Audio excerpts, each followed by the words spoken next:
The key decision taken for the message on Sunday lay with the commitment to a single verse, verse 6. For through the Spirit we eagerly await by faith the righteousness for which we hope. Now, remember, we're working here with the DNA of the message, the dust of what makes it. So I hold that the Spirit is living and active in the midst of the decisions taken in speaking this message in this time and in this place amongst this particular people. And that's the underlying architecture of preaching for me.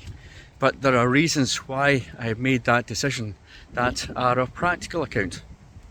Here in the text, it is now very clear where Paul's argument with those coming from Jerusalem lies. Circumcision is the practical demarcation of the Jews, and the demand is that these Gentiles now coming into faith in Jesus need to also be circumcised.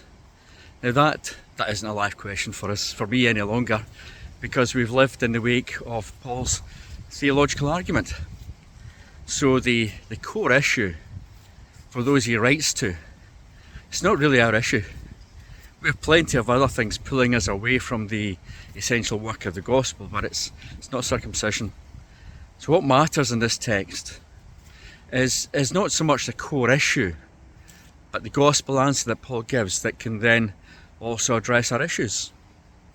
What we face can be answered also through the routes that Paul takes. And so the DNA of the message lies with exploring Paul's response, which is essentially held within this one verse, verse 6. It gives us a core gospel approach to what we do in this new time after the cross, after the resurrection, and after the gift of the Spirit. And our core approach lies with the 4 steps set out that the Spirit leads. So wait eagerly for the Spirit. I love the opening of Genesis that speaks of the cherishing creative work of the Spirit moving over the waters, and God brings life. That work of the Spirit to cherish and bring the creative edge of God into our lives in this moment. That is the promise of Paul's argument, that post-Pentecost we have the promised Spirit. Wait eagerly for the Spirit to lead. And in this waiting, we're holding fast to what Christ has done. This is the work. This is what we take into our issues. Hold fast by faith to the work of Christ on the cross, and wait eagerly for the Spirit to lead us into the next steps.